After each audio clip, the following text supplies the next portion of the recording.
Thank you very much. It's great to be back after 12 years. This is a geoscience session, but I actually want to talk about something a bit different, although a slight pun. I'm going to talk about theoscience, or rather theology and science. Now, the reason I want to do that is because I'm a Christian theology working in the science and religion area. So I am a Christian theologian, but actually what I have to say will apply to any theological traditions in any of the Abrahamic faiths, I think. Now, the reason I want to do this is because, well, Exodus has been a long-standing interest of mine, and many of the questions that we're addressing in this conference, I think they track the contemporary debate about how science and religion relate to each other, and that will partly be the substance of this talk. But I will suggest that the sea of Exodus 14, the prose account of the sea event, I won't call it the crossing, because those of you who know about the source analysis will realize that there's one famous source where there isn't actually a crossing as such. Anyway, Moses and the Israelites are involved in this sea event, and I believe that this sea event holds some pretty valuable clues for illuminating the wider science and religion debate of our time. So I'm doing a kind of contemporary reception history of the sea event, if you like.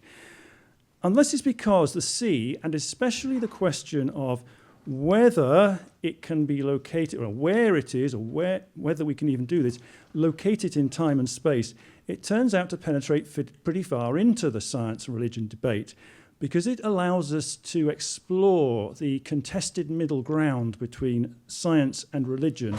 And I'm referring to this contested middle ground as a theology of nature. Okay, I'll use that terminology quite a bit, theology of nature.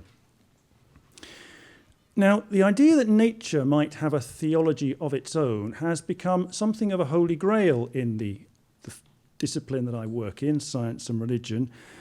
Many of us hope that if we can articulate this thing, theology of nature, then we'll finally understand the problem of how modern sciences and religious belief relate to each other. But rather like the Holy Grail of Arthurian legend, the theology of nature has remained elusive. So it's very desirable for us as science and religion scholars to find this thing, but we can't find it. Well, what has the sea of Exodus 14 to do with theology of nature?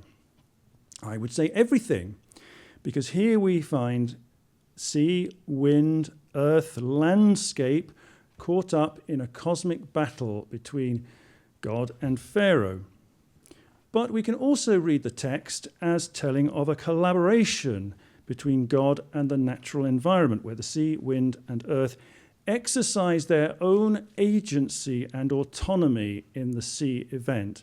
Now, you'll realize that I'm talking in rather unfamiliar terms if you're a natural scientist, maybe a biblical scholar too, but please go with me on this. Where did the sea event happen in time and space? Did it happen in time and space? Could we, in principle, determine the location of the sea and go swimming where Moses walked?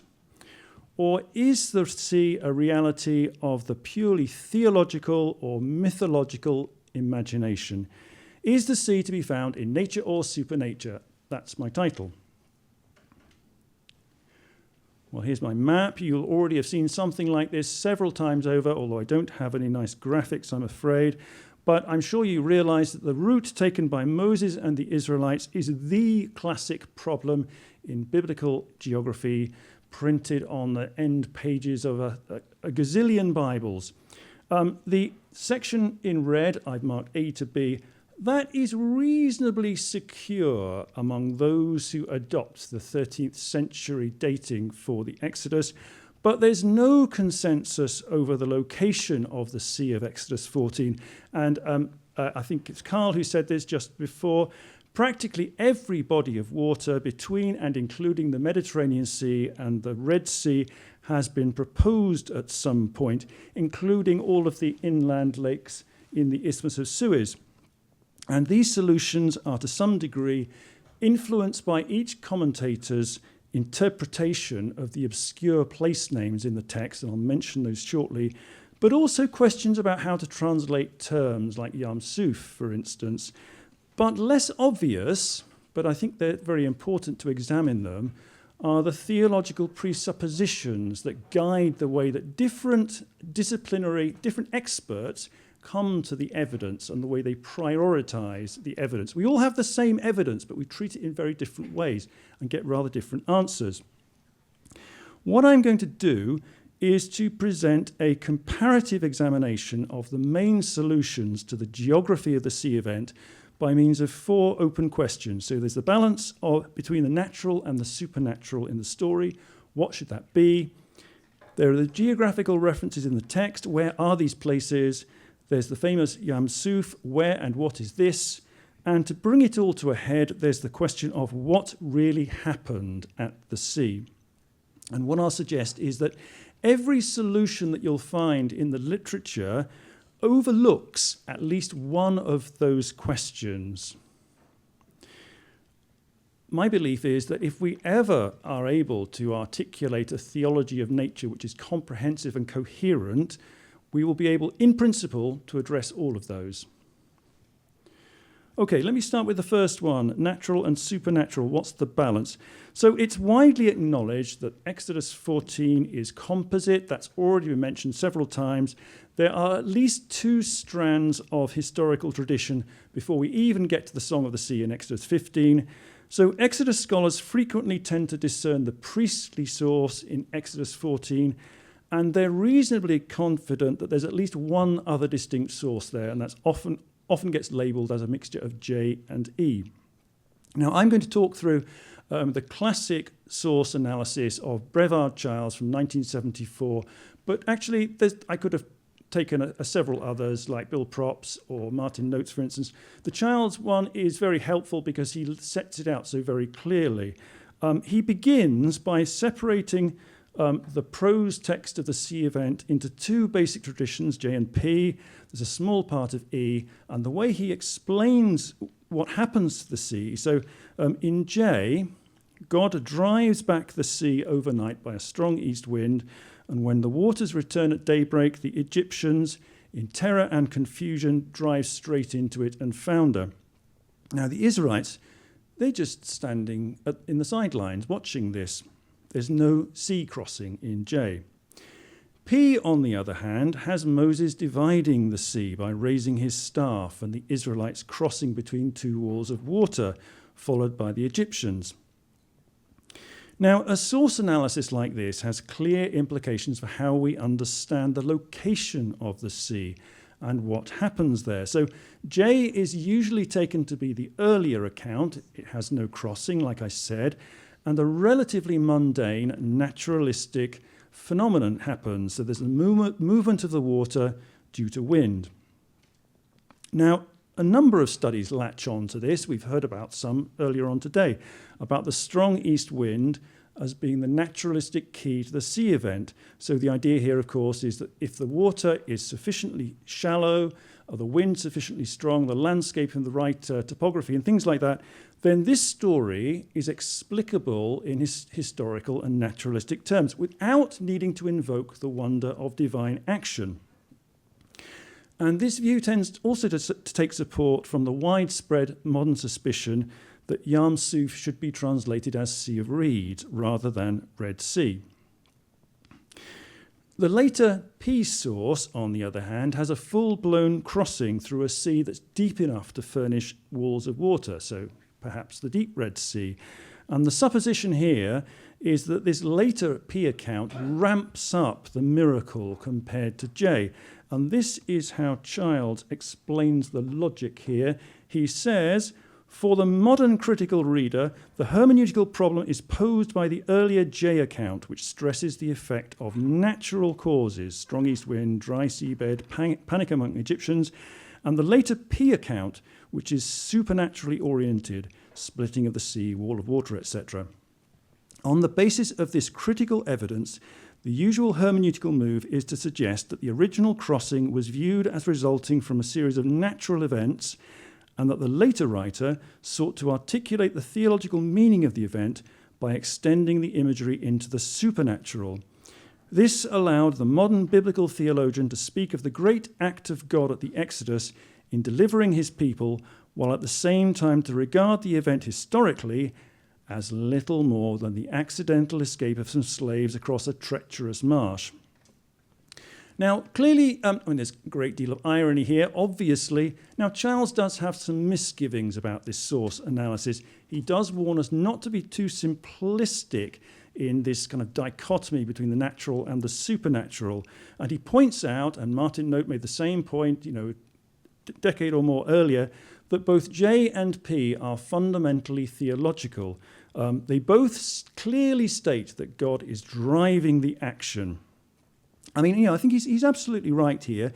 Exodus 14 might be composite, but it is saturated with divine speech and divine action. So if we're to join up these textual fragments into strands of tradition, it's inevitable that we are going to bring some kind of theological organizing principle into play. And because landscape, wind, and water are so integral to the action, it's inevitable that principle will introduce our modern categories of natural and supernatural. And they tend to owe a lot to this person here from my home city of Edinburgh. I work in Oxford, I live in Edinburgh. This is his famous definition of a miracle as a violation of a law of nature. A miracle may be accurately defined, a transgression of a law of nature by a particular volition of the deity or by the interposition of some invisible agent. Now notice that what Hume is offering here is actually a theology of nature. In other words, by suggesting to you that I want to discuss this sea event in terms of theology of nature, I'm not actually doing anything new. You're all familiar with this idea, but you just don't call it a theology of nature.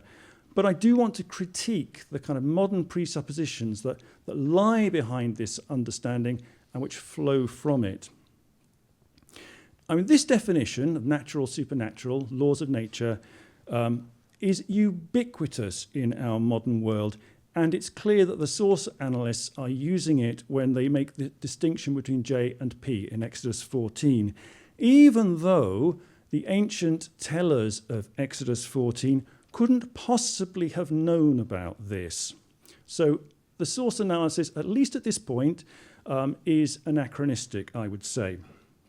Now, there's one way of avoiding the problem of anachronism, and that's to say that the sea is an ancient mythological device. So, you'll know about Enuma Elish and the Baal cycle, of course, the idea of the god's conflict with the sea at creation, perhaps. So the creator deity battles with the chaotic sea. So in this way of reading the text, the sea becomes a cosmic force opposed to God, which is then defeated and dismembered by God to form creation, not a collaborator with God in the supreme moment of deliverance. So in this way of looking at things, the idea that the sea might be a natural element working freely with God in our space and time is downplayed or even lost altogether. Now, my feeling is that I don't want to cast doubt on these mythological motifs because they're so widespread in the Hebrew Bible, but I do want to suggest that this particular text can also be read as the natural elements collaborating with God to bring about this act of deliverance, which leads me into this idea of theology of nature. But where is it? Let me turn to the place names that are given. And we have the text here. I've given you a few verses from Exodus 13, Exodus 14. There are terms there like Yam Suf, places like Sukkot, Etam, Pi Hahiroth, Baal Zephon, and so on. There's so much detail here, or unprecedented amount of detail for the location of the sea, and yet we don't know where it is. So much precision is given here as to suggest a confident geographical awareness of the sea on the part of the biblical author and an intense desire to preserve its location. Well, perhaps, but I think we can draw at least one clear conclusion, that there is a theological agenda here, because the Israelites' journey to the sea is directed minutely by God, and we're told that at every turn. So Just as the text tells us explicitly that the sea event is caused by God, so is the precise route to the sea. Now, one of those places does command fairly widespread agreement among scholars. That's Sukkot, usually placed in the Wadi Tumilat, which is this sort of key geographical feature leading out of the Nile Delta, and so therefore it's often thought to be the likely route taken by the Israelites. But the other place names are very widely debated. But as you will probably know, there is one very popular solution that was proposed about 20 years or so ago from James Hoffmeyer. And here is his map. I think Carl produced something very similar to this. This is simply my version of Hoffmeyer's book, Hoffmeyer's map from his 2005 book, just summarizing a very complex argument that Hoffmeyer makes. The sea event occurs at the northern end of the Bala Lakes. And the very specific location given in those place names, by those place names, is effectively a small patch of land defined by 3 adjacent bodies of water. Now, Hoffmeyer has plenty of supporters, but he does also have some detractors. What do I think? Well, I have to admit that I am agnostic about this particular solution, and that's because I prefer to see this solution in the context of the many other kinds of solution that arise to where is the sea, all of which, I believe, are theologically determined to some degree. So Hoffmeyer, I find this really intriguing, that having found a plausible location, which marries up with the Egyptian data as well as the biblical text in so many ways, he's very reluctant in his writing to actually treat the sea event or say anything about it. He's very explicit, I won't say anything about it. And I wonder whether he's being influenced here by the ubiquitous David Hume understanding of miracle. Well, I'll say more about that in a moment, but I suggest that a more comprehensive theology of nature would resolve this difficulty. Let me just quickly go on to another section. Where and what is the Yam Suf? Should it be Red Sea or Sea of Reeds? This is probably the most celebrated geographical problem in the Bible. Well, it's been commonplace since the 19th century to translate Yam Suf as Sea of Reeds, suggesting one of the shallow inland bodies in the isthmus. But scholars who favour mythological readings of the sea event take quite a different view. And they point out that where Yam Suf appears in the Hebrew Bible, it's given or elsewhere in the Hebrew Bible, it's given a very clear geographical location. It's always the Red Sea itself, never a shallow lake in the isthmus. And since Suf can also be translated end, the suggestion has been made that perhaps Yam Suf should be translated as sea of the end or sea of extinction, where the deep Red Sea stands as the realization of the mythological sea of primeval chaos. Well, there is clear blue water between these two approaches. So one sees the Yam Suf as the location of an historical sea event, a sea of reeds in the isthmus, and the second regards the Yam Suf as the cosmic sea, part of the mythological overlay of the sea event with no clear basis in recoverable history. How do we choose between these two options for the Yam Suf? And again, I think we're faced with a complex set of decisions which include theological undertones, depending on our attitude to the mythological dimensions of the text. Yet again, I suggest we need a comprehensive theology of nature to sort this out. My fourth open question is what really happened at the sea event? And my reading of the vast literature on this particular area tends to see two main answers given. The first, and this is typical of what Jim Hoffmeyer says in his book, is that we don't know what happened and we don't want to speculate about what happened at the sea. Perhaps it's a divine miracle beyond our comprehension, or perhaps it's just beyond the limitations of our historical, textual, and archaeological disciplines. Perhaps it was just some slaves escaping across a muddy marsh. Perhaps nothing happened in the first place. Who can tell from this remove? Well, that's the first kind of answer that I often see. The second kind of answer, and we've heard quite a few of these sorts of approaches in this geoscience session, which is that it was something spectacular in nature, which means the natural sciences are relevant and can make precise and testable hypotheses. So we've heard from Carl about the wind set-down mechanism. There's also the theories and various other ways in which a tsunami could be responsible or be an explanation for what happened at the sea event. Of course, these naturalistic explanations all rely on Moses being in the right place at the right time. So although these explanations are very widespread in popular media, biblical scholars tend to be very skeptical on the grounds that these explanations are selectively literalistic with the text, and they are also implausible and improbable. So again, you get a divide between two different kinds of expert over the same evidence. So what can we do? Where is the sea after these four open questions? Let me draw this together by distinguishing three main approaches to locating the sea. So first of all, we look for an historical sea of reeds. So this solution treats the place names in the text as authentic historical markers in real space and time. So the Egyptian and the archaeological context provides the main clues. The sea is a shallow inland lake in the isthmus. It's a sea of reeds. It's a real body of water in space and time. Or B, we could look for the mythological sea. And this solution highlights mythological motifs, but it's very cautious about claiming what really happened at the sea and where it was, and even if anything happened at all. So Yam Suf should be taken as the deep Red Sea, but that's probably a later historicization. The authors never really knew where the sea was or whether there was even a sea in the first place. And C, the approach C is to look for a remarkable natural phenomenon. So this solution tends to downplay the questions I just mentioned about the geographical place names and the mythological motifs, and assumes that the answer can be provided by identifying a spectacular but scientific explanation.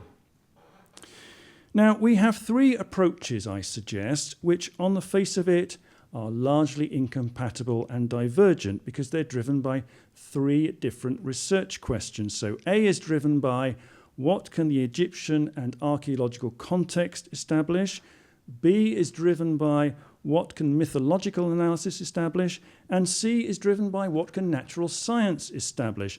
These all pull in different directions and they prioritize the evidence very differently. How do we find a convergence? Well, notice that these three approaches mirror the contemporary science and religion debate. So the various experts of A, B, and C represent the humanities, theological, and scientific disciplines, respectively, and they don't agree with each other. So I suggest that a very far-sighted transdisciplinary vision is needed, and that's exactly what we aspire to in the science and religion field. We, science and religion scholars, aspire to a theology of nature which unites the distinct interests and differences of the various disciplines we're interested in. So I'm going to show you my very final slide and just mention that for a very long time, probably about 40 years now, scholarly discussion of how to relate science and religion was dominated by this person, Ian Barber, and he presented four famous models or typologies for how science and religion should interact: conflict, independence, dialogue, and integration. Well, they were invaluable for decades, but scholars are now very wary of them because we realize that these models fed an unhelpful essentialism which assumed that science and religion can be treated as monolithic, unchangeable entities. So I'll cut a long story short and say that we now identify theology of nature as a more positive way forward, particularly looking at fine-grained scholarly problems that are being worked out now on the ground, in effect. And I believe that the location of the sea of Exodus 14 is an ideal case study for this kind of thing, because as I've shown you, we have a series of different disciplines treating the same body of evidence and coming up with divergent answers. So how might we go about constructing a theology of nature? And this is my very last word. You'll have realized that I'm not there yet. I think my next step is to establish that the Bible does have texts which speak of the theological autonomy and agency of nature, its collaboration with God, without falling back on David Hume's theology of nature. And I also want to add, this is something that I'm very interested in, rabbinic tradition also has some fantastic texts that explore these things in the Midrash and the Talmud, retellings of the sea event, which in effect, I would say, are theologies of nature. So I will end there. Thank you.